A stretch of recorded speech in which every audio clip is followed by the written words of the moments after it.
Hey guys, and welcome to another First Impressions video, the video game series in which we look at a recently released game and I give you my first thoughts and impressions on it.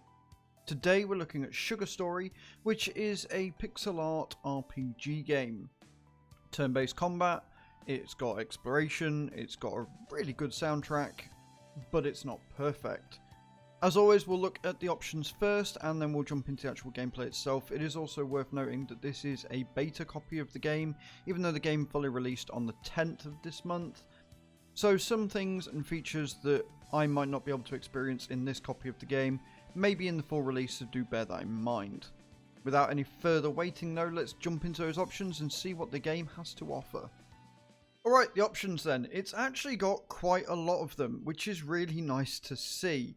Not a lot of graphic options, but then I wasn't expecting to see them with it being such a very low graphical intensive game. First thing to note is that it doesn't seem to be remembering a lot of the options that I've selected. Namely, it doesn't start the game in full screen, and it doesn't seem to have a quit option. I was looking earlier and the only way that I could exit the game was to Central or Alt Tab and then close it from the toolbar. It would be nice if they do add a quit game or back to menu feature just to really allow you to feel like you can leave when you want and you're not trapped in the game. Outside of that though, we've got your general options here, which there are a lot of them. Your screen is really your only graphical options. You've got display FPS if you want, full screen and stretch screen. If you don't stretch the screen, it goes very small. The quality actually seems to improve quite a lot because obviously when you stretch it, but if you're a bit, hard of seeing like I am, the bigger the screen, the better. Your audio options, it is quite loud. It does knock the master volume all the way up, which is a bit of a shame, so you might want to turn that down just a touch. However, clicking on it when it's at 100%, as you've just seen, will completely deplete that master volume and turn the volume off completely. Then you've got your sound effects. You've got cursor 1, cursor 2, confirm 1 and confirm 2, cancel, and buzzer and buzzer.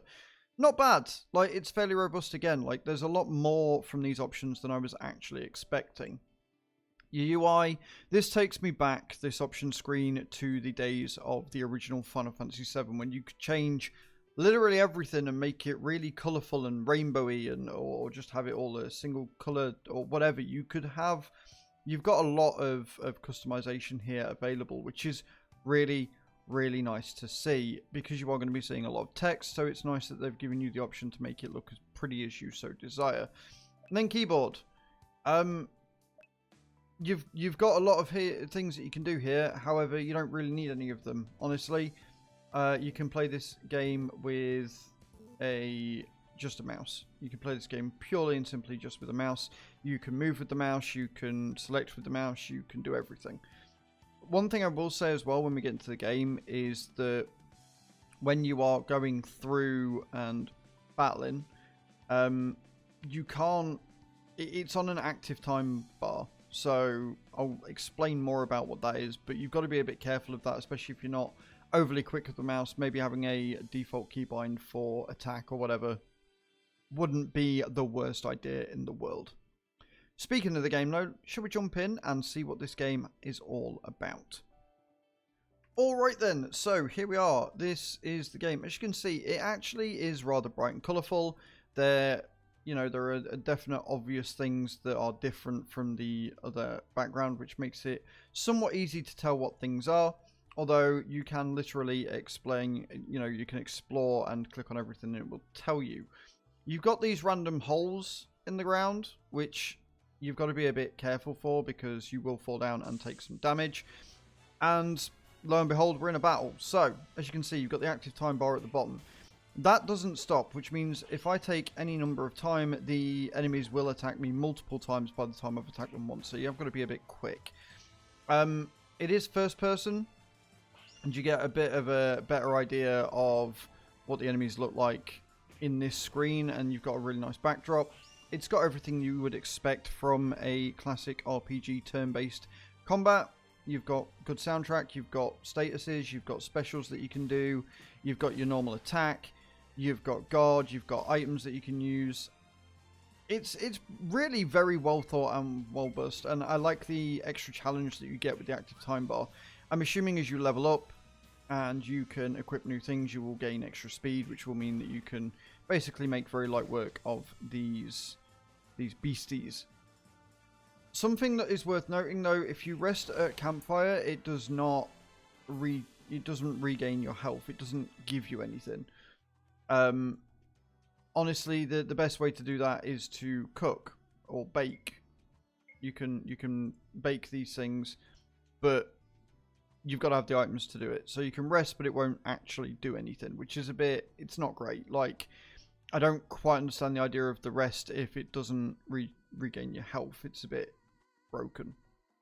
Movement is literally just clicking on everything, but you have got to be careful where you click because you will click on certain items and things like that. The biggest lacking that this game has, however, in my opinion, is something that a good RPG needs. And that's a story. So far, the story is, oh, hi, I can go out for sugar because I'm of age. Now, the filthy-minded person in me says that that means that he's going for some tail. That's the only thing that I can think of as to why you would need to be a certain age in order to be able to go out and get some sugar. Like, it doesn't make a lot of sense. It's not really ideal. Also, you don't seem to lose your quest log in the corner. Even after you've done it and it says that the mission has been completed, it doesn't go away, and it's not ideal. I don't like that. I'm not a big fan. But that's really the game. You go around, you've got to explore things, you've got to try not to fall down holes, you can literally explore and get information on everything, and you've got to find your way to town. He comes up with these random sayings as you go along, and you just explore. It's a very good entry into the genre, right? It gives you a good indication of what you can do with bigger RPGs. So I'm not opposed to it.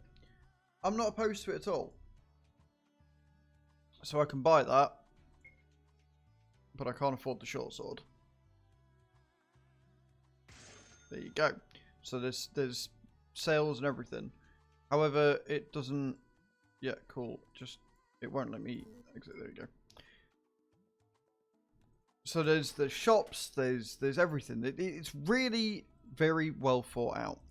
A couple of things could be improved. Namely, the menu could save and actually remember your options so it starts in full screen when you start the game. It would be nice if they added a quit feature. I will say as well that it seems like everything is just a few too many clicks. And what I mean by that is that it can feel like you've got to make extra clicks where you wouldn't normally have to. Like, you've got to click on the back button in order to click another option instead of just being able to click on the option that's clearly on the screen. And I feel that that lets the game down somewhat. The combat is pretty simplistic and straightforward. Again, I really do like the active time bar. But overall, it's a good game. It could do with a story overhaul. It could do with a few options, upgrades. But on the whole, it's not bad. It's a good attempt at the genre. And I just died, so we're going to see what happens. I think I go back to the latest campfire. No, you go all the way back out to the thing and then you've got to load back in. See what I mean? It's just extra clicks. You've got to do more clicks than what you would normally have to do in another RPG. But there you go, guys. This is Sugar Story. Please let me know in those comments down below what you think. I really like it. I feel like it could do with a few touching up, you know, a few touches here and there to make it better. But on the whole, not bad. Thank you very much for watching, and I hope to see you all next time. Ciao, ciao.